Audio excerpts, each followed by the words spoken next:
Donc nous revoici sur Microsoft Flight Simulator. Il a fallu que je reboote le PC, puisque c'est l'inconvénient de toutes ces manipulations qui sont quand même un peu en dehors des clous, c'est que ça provoque des aléas. Donc nous revoici sur Flight Simulator, toujours avec ce petit indicateur de transfert, de la communication de mon ordinateur avec l'extérieur. Et on va lancer les quelques applications que je vous ai mentionnées. Donc la première qu'on va lancer, on va lancer MSI Afterburner, qui est le logiciel qui va permettre de booster cette carte graphique, la 1050. Voilà, donc nous l'avons là, et vous pouvez voir qu'une fois lancé, vous avez cet affichage en bas sur la gauche, avec la température de la puce de Nvidia, la température du processeur de la carte mère, le taux d'utilisation, les fréquences d'horloge, et puis la puissance pour ce qui est de la dissipée et consommée par la GPU, la CPU pardon, et la tension d'alimentation de la puce graphique. Donc ce logiciel MSI Afterburner va vous permettre en fait sur mon ordinateur portable de modifier deux paramètres qui vont être la fréquence d'horloge de la puce et la fréquence d'horloge de la puce graphique et la fréquence d'horloge de la mémoire. Les expérimentations que j'ai faites sur mon ordinateur, dont je vous ai donné les références, font que celles que j'utilise et qui ont une très bonne stabilité en mode fonctionnement, c'est ce profil-là. Donc ça, c'est un profil que j'ai sauvegardé. Je vais vous expliquer comment ça marche. Donc vous voyez qu'en fait, j'ai augmenté de 220 MHz la fréquence d'horloge de la GPU et de 504 la fréquence, on va dire, d'utilisation, de rafraîchissement de la mémoire. Au-delà, alors je sais que je peux monter bien au-delà au niveau de la fréquence de la mémoire, je peux quasiment aller en buter. Par contre, je ne trouve pas que ça produit quelque chose de positif en termes de performance, donc je vois pas l'utilité. Donc ça, c'est le meilleur compromis. Pour information, dès que je dépasse 232, l'application se plante littéralement, elle se ferme, et il y a retour vers le bureau. Donc je vous conseille de garder une petite marge de réserve, et de toute façon, ce qui est valable pour ma carte mère ne sera pas, enfin ma carte graphique ne sera pas forcément valable pour la vôtre. Donc le principe de fonctionnement de ce logiciel est relativement simple. Alors vous voyez qu'il y a par exemple Core Voltage, on peut modifier la tension d'alimentation de la CPU. D'origine, je ne pouvais pas le faire. Il a fallu que je fasse une bidouille que j'ai trouvée sur internet en modifiant un fichier de configuration. J'ai essayé de voir si ça interagissait. En fait, ça libère le curseur, mais la tension d'alimentation de la GPU est vraiment bridée. On ne peut pas la modifier. Ça change la valeur ici, mais ça n'a aucune incidence sur la valeur que vous pouvez voir ici, qui est une valeur tout à fait variable. Par contre, donc vous voyez que pareil sur la puissance, sur la température, vous n'avez aucun impact avec mon ordinateur portable, ce qui est peut-être pas le cas du vôtre, hein, je vous le dis, et de votre éventuellement de vos drivers divers et variés, puis de la version de votre BIOS. Donc le principe est simple, hein, quand vous utilisez le jeu pour cette application pour la première fois, vous allez vous retrouver avec 0. Bon, c'est pas trop précis. Le curseur demanderait à être un peu plus long pour être plus fin. Vous vous trouvez dans cette configuration-là. Vous faites bouger les curseurs prudemment. Vous cherchez le point de rupture. Et puis une fois que vous êtes au point de rupture, moi je vous avais dit c'était 220 et puis quelque chose comme 500 on va dire. Vous cliquez sur le bouton sauvegarder et ensuite vous dites je vais sauvegarder sur le profil numéro 3. Et donc, ensuite, une fois que vous aurez sauvegardé, vous passez du profil numéro 1 qui est le config, pour moi c'est le profil normal quasiment. Le 2, c'est les valeurs que j'avais avant que je fasse la manip, et le 3, c'est celui que je viens de faire, qui n'a pas fonctionné d'ailleurs. C'est curieux, on réessaye. Allez, 200, on va mettre 205. Alors parfois il y a des petits bugs, hein, ça je vous l'avoue. Voilà, je sauvegarde, profil 3. Et non, profil 3 ne veut pas fonctionner. Par contre, je vous garantis que pour le profil 1 et 2, ça va fonctionner. Donc c'est pour ça, c'est pour vous dire, l'overclocking, c'est pas une science exacte qui fonctionne à 100% du temps. On est vraiment sur des trucs où on vient modifier des paramètres en prenant la main sur le système. Et les applications, bon, elles sont ce qu'elles sont. Pourtant, c'est quand même une application qui fait référence. Alors, les choses intéressantes qu'on va pouvoir observer. Donc, si je prends le paramètre comme celui-ci, ensuite, vous le validez ici. Donc, vous observez les températures, 76, 87, 30, 32 frames par seconde. Si je passe sur le profil 2, on va regarder ça. Regardez bien la fréquence d'horloge aussi. Hop, je suis passé en profil 2 et on est passé à 1924.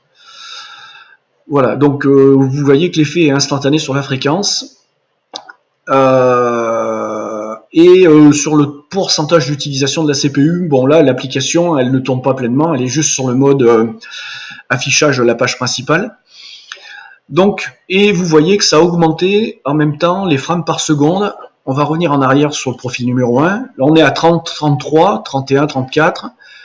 Je reviens sur le profil 1. Et vous voyez qu'en fait on est... alors c'est pas forcément très visible dans ce cas de figure là. On est 29, 30, 31, 32, voilà. En fait, vous voyez qu'il y a une différence de quelques 3 frames pour le fonctionnement de l'application lorsqu'elle est dans cette phase-là. Bon, je vais revenir en mode boost. J'observe un peu les paramètres en même temps. Et ensuite, la deuxième chose qu'on va aller voir, c'est ce fameux logiciel, alors où c'est que j'ai mis Intel Extreme Utility Tuning. Alors ce logiciel, je vous l'ai dit, moi je ne l'utilise sur mon PC que pour changer la tension d'alimentation de la CPU, pour le refroidir, pour qu'il chauffe moins lorsqu'il est utilisé et sollicité. On laisse les choses se faire.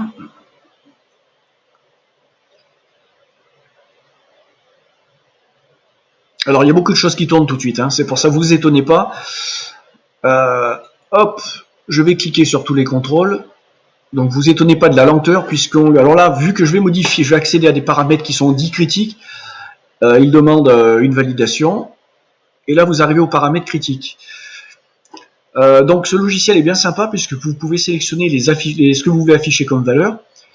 Et dans tous les paramètres modifiables, vous pouvez voir ici, si ça veut bien se faire, voilà. Pour ce qui est de ma carte mère, de mon CPU, enfin de mon ordinateur portable, le seul qui a un impact et qui soit fonctionnel, c'est la baisse de la tension d'alimentation du processeur. Et donc moi, j'ai fait des essais. Quand je descends dessous de 0,100, donc de 100 millivolts, le système se plante. Et ensuite, pareil, vous faites appliquer. On va réduire un peu la fenêtre. Et vous allez peut-être pouvoir regarder la consommation de la CPU. Elle est à 27, 28, 24. Je vais faire appliquer après avoir baissé de 100 millivolts. Et normalement,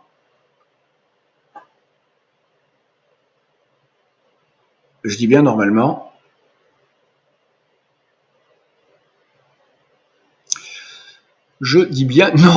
bon là c'est pas forcément le cas, c'est pas très visible, mais la puissance baisse, et ça je peux vous le garantir lorsque je joue, et progressivement la température également descend.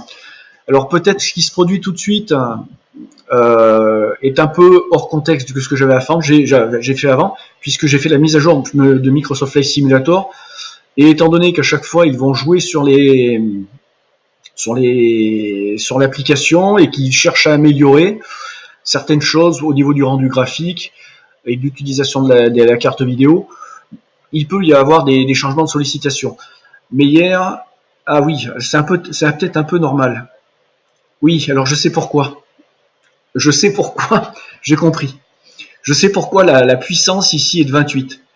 Tout simplement parce que vu que je suis en train de faire une vidéo, et pour faire une vidéo avec capture de la totalité d'écran, j'utilise une application qui est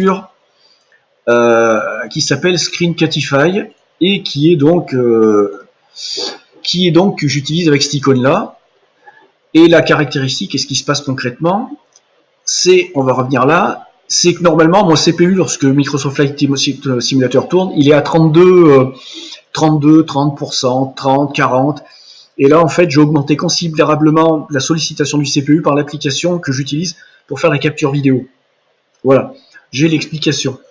Et c'est pour ça, chaque cas de figure est différent.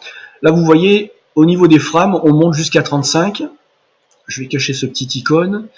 On va revenir sur MSI Afterburner et je vais repasser en profil 1. Et j'applique. Ce qui n'est pas forcément visible en impact, mais je vous garantis que par contre, concrètement, quand ça joue, alors peut-être qu'il y a un impact également. Il faudrait que je regarde un petit coup de contrôle de tâche.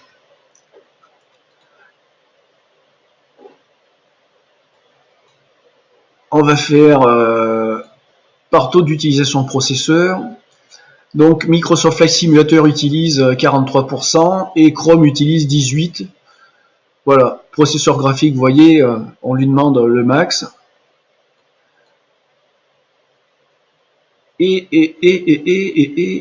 Ah, GPU 0. Alors GPU 0, quand vous voyez ça, c'est que c'est le processeur graphique certainement standard, hein, la version Intel. Voilà, vous voyez, on est descendu à 28, 29, 30, 31, 32, et si je repasse là, je veux refaire quand même l'essai, pour vous prouver que je vous dis pas de conneries. Je reclique dessus, 32, 33, voilà. Alors, concrètement, est-ce qu'un passage de 30 à 34, c'est significatif? Moi, je dois vous dire qu'avec les modifications que je fais au niveau de la mémoire, que je fais également au niveau de la vitesse d'accès à la mémoire et de la CPU, ces quelques frames là sont super importantes parce que ça va me permettre de monter par la suite les paramètres graphiques pour améliorer le rendu du logiciel. Alors sachez, et je vous le rappelle par rapport à la vidéo précédente, que je suis descendu en définition d'écran pour que ma carte graphique puisse suivre. Je suis passé en mode custom et la plupart des paramètres vont être en médium, certains en ultra parce que je me suis rendu compte que ça avait pas forcément beaucoup d'incidence. Et puis ces fameux curseurs là, dès que vous allez les bouger pour demander des rendus maximum, là, ils vont avoir un impact assez important. Donc voilà le compromis avec lequel je joue et qui me satisfait pleinement et qui pour moi rend l'application totalement jouable. Une fois qu'on augmente un peu la fréquence, enfin qu'on overclock légèrement les possibilités de l'ordinateur et qu'on évite de chauffer. Alors ne soyez pas surpris non plus de la température relativement basse du processeur graphique. Je vais vous montrer quand même quelque chose. Ça va pas forcément être très pratique. Je sais pas si je vais avoir le fil assez long. Voilà. Ça c'est. Alors ce n'est pas un drone. C'est un support avec 4 ventilateurs qui se met dessous, que j'ai acheté, qui coûte 25 balles. Et efficacité garantie. C'est relié sur un port USB. Ça consomme 0,5 ampères. J'ai fait la mesure avec un petit outil qui va bien. Et c'est ce qui me permet, au niveau de la GPU, de rester stable à 75, alors que normalement elle monterait à 90, voire 92. Et ça a un impact aussi significatif avec la GPU, la CPU de la carte mère, donc le microprocesseur principal. Voilà, donc on va retourner sur la page. Maintenant, je vais faire un peu de montage vidéo, vu qu'il a fallu que je coupe la vidéo en 2 fois, et je vais essayer de monter ça pour que ça vous soit fonctionnel. Pour la jouabilité, ben, vous avez vu hier. Alors, je rappelle une chose très importante. Lorsque vous allez vouloir intervenir sur des réglages qui doivent être sauvegardés, c'est-à-dire une interaction avec une API de Windows, pensez systématiquement, avant de faire ça, de repasser en mode normal, bon, qui est bien sûr 0. Sinon, vous allez avoir des problèmes, il va y avoir plantage du jeu. C'est ce que j'ai constaté. Bon, je vais rester sur ces paramètres-là.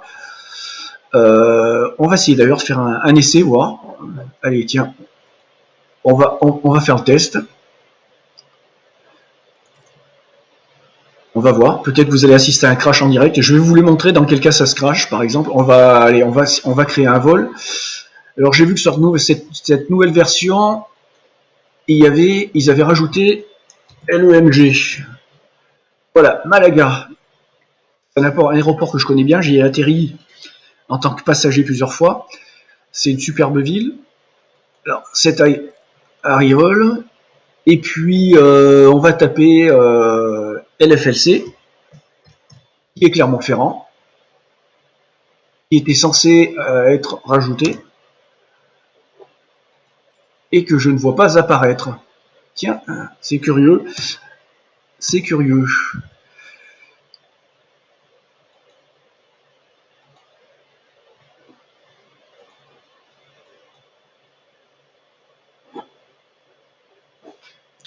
Bon, bah écoutez, LFLC, va falloir que je planche le sujet. Là, tout de suite, vous voyez, j'ai plus d'accès à quoi que ce soit. Alors peut-être qu'il y a eu plantage de l'application. C'était le test en direct. Voilà, il y a eu plantage de l'application. C'était une démonstration en direct. Donc c'était pour vous montrer aussi que l'overclocking, moi je suis pas un grand spécialiste.